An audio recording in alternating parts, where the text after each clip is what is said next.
Hello guys, welcome back to my channel cook with me veg.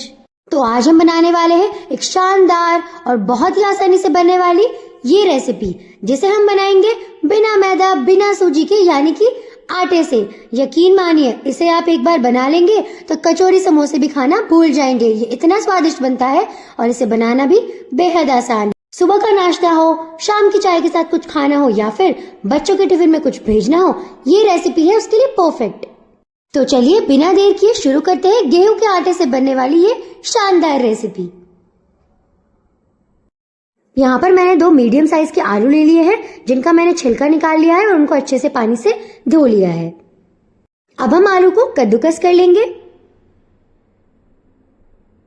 इसी तरह से दोनों आलूओं को अच्छे से कद्दूकस कर लेना है।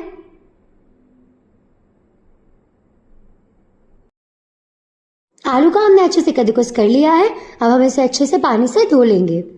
यहाँ पर मैंने पानी ले लिया है। अब इसमें अच्छे से इनको धो लेना है।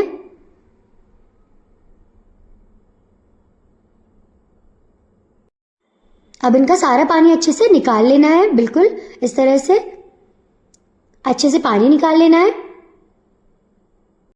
अब हम डो तैयार कर लेंगे। यहाँ पर मैंने लिया है 250 ग्राम आटा, साथ ही में हम डाल देंगे नमक स्वाद अनुसार। अब अच्छे से एक टाइट आटा बनाकर तैयार कर लेना है, यानी कि टाइट डो तैयार कर लेना है।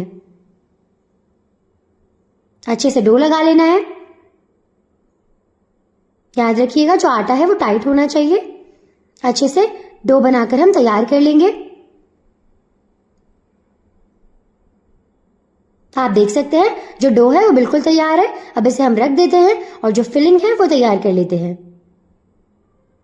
अब जो आलू को हमने कद्दूकस किया था उसे हम इस बाउल में डाल देंगे। उसके बाद हम डाल देंगे प्याज, जिसे मैंने इस तरह से लंबा लंबा कट कर लिया है। फिर हम डाल देंगे बारीक कट करी हुई गाजर। फिर हम डाल देंगे ग्रीन चिली, यानी कि हरी मिर्च। अगर आप बच्चों के लिए बना रहे हैं तो हरी मिर्च ना डालें। फिर हम डाल देंगे जीरा। फिर हम डाल देंगे चिली फ्लेक्स। फिर हम डाल देंगे आधा छोटी चम्मच काली मिर्च। फिर हम डाल देंगे हींग। सबको अच्छे से मिक्स कर लेना है। आलू को कद्दूकस करने के बाद उसका पानी निकालना बहुत जरूरी है। इसके बाद अब हम ऐड कर देंगे धनिया। उसके बाद हम डाल देंगे नमक स्वाद अनुसार और सबको अच्छे से मिक्स कर लेना है।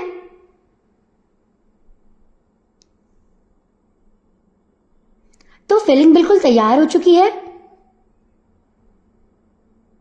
अब चलिए बना लेते हैं ये शानदार और बहुत ही स्वादिष्ट रेसिपी। डो बिल्कुल तैयार हो चुका है। अब इसको मसल लेंगे अच्छे से और इसकी 4 लोई तोड़ लेंगे। बिल्कुल इसी साइज की हमको 4 लोई बनाकर तैयार कर लेनी है। हमने 4 लोई ली है तो हम 4 रोटी बनाकर तैयार कर लेंगे। बिल्कुल इसी तरह से 4 रोटी बना लेनी है।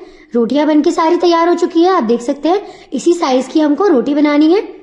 तो चलिए अब सबको अच्छे से असेंबल कर लेते हैं। यहां मैंने सबसे पहले एक रोटी ले ली है। अब उसके ऊपर अच्छे से टोमेटो केचप लगा लेना है। अच्छे से स्प्रेड कर लेंगे।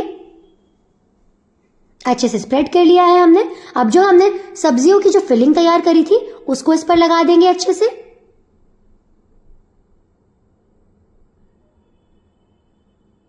तो सारी फिलिंग को अच्छे से रोटी पर लगा लेना है। बिल्कुल इसी तरह से लगा लेंगे।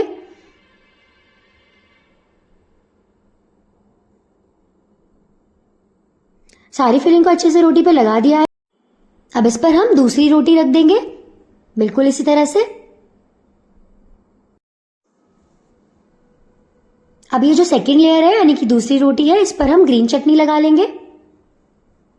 बिल्कुल इसी तरह से अच्छे से ग्रीन चटनी को रोटी पर स्प्रेड कर लेना है। आप देख सकते हैं ग्रीन चटनी हमने अच्छे से स्प्रेड कर ली है। अब जो फिलिंग हमने रेडी करी थी वो हम इस सेकंड लेयर पर भी लगा देंगे।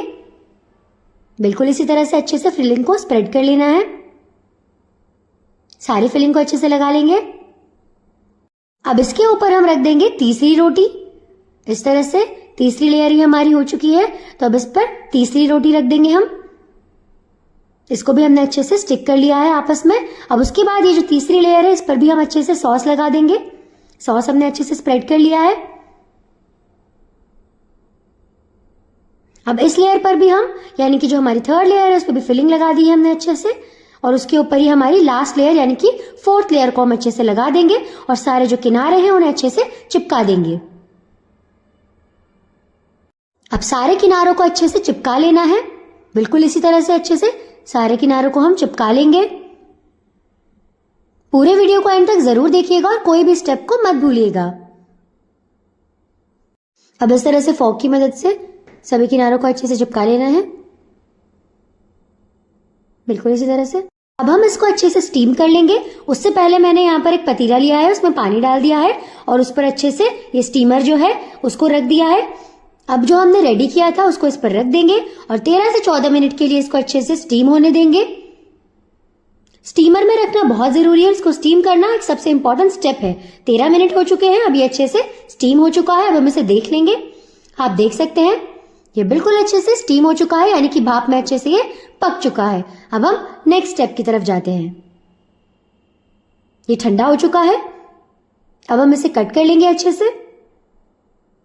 सबसे इंपॉर्टेंट स्टेप यही है कि आपको इसको अच्छे से स्टीम करना है सबसे पहला। उसके बाद स्टीम होने के बाद हम इसे अच्छे से ठंडा करेंगे और इस तरह से कट करेंगे और इसको हम फिर फ्राई कर लेंगे। 13 से 14 मिनट तक स्टीम करना बहुत जरूरी है। इसी तरह से इसको अच्छे से हमने कट कर लिया है। आप देख सकते हैं इसकी जो 4 लेयर्स हमने रेडी करी है। अब हम मैदा की स्लरी प्रिपेयर कर लेते हैं। यहाँ पर मैंने 1 कटोरी मैदा ले ली है, साथ ही में उसमें हम डाल देंगे नमक स्वाद अनुसार। उसके बाद सबको अच्छे से मिक्स कर लेंगे। अब थोड़ा थोड़ा करके इसमें पानी डालेंगे और अच्छे से स्लरी प्रिपेयर कर लेंगे। याद रखिएगा जो स्लरी हम प्रिपेयर कर रहे हैं इसमें कोई भी लम्स यानी कि गुठली ना रहे, ये स्मूथ बने। अब एक पैन लेंगे, उसमें तेल डालेंगे और तेल को अच्छे से गर्म होने देंगे। उसके बाद जो मैदा की स्लरी हमने रेडी करी है उसके अंदर जो हमने स्लाइसेस कट करी है उसको अच्छे से हम डिप कर लेंगे। बिल्कुल इसी तरह से अच्छे से डिप कर लेना है और हम इसको गोल्डन ब्राउन होने तक अच्छे से तल लेंगे। अब इसे हम अच्छे से उलट पुलट करके दोनों तरफ से गोल्डन ब्राउन होने तक तल लेंगे। यकीन मानिए एक बार गेहूं के आटे से ये बना कर देखिए, आप कचौरी समोसा भूल जाएंगे और हमेशा यही बनाएंगे। साथ ही में बच्चे हो या बड़े सभी को ये बहुत पसंद आने वाला है। ये गोल्डन ब्राउन हो चुका है, हम इसे कढ़ाई से निकाल लेंगे। हम इसे यहाँ पे सर्व करेंगे टमाटर सॉस के साथ। आप चाहे तो इसे ग्रीन चटनी के साथ भी सर्व कर सकते हैं। आपको ये वीडियो कैसी लगी कमेंट करके जरूर बताइएगा। चैनल को लाइक शेयर एंड सब्सक्राइब कीजिएगा और बेल आइकन दबाना ना भूलिए ताकि कोई भी नई वीडियो आए तो सबसे पहले उसका आपको नोटिफिकेशन आ जाए। मुझे सपोर्ट कीजिए और चैनल को सब्सक्राइब कीजिए। Thank you for watching. Bye.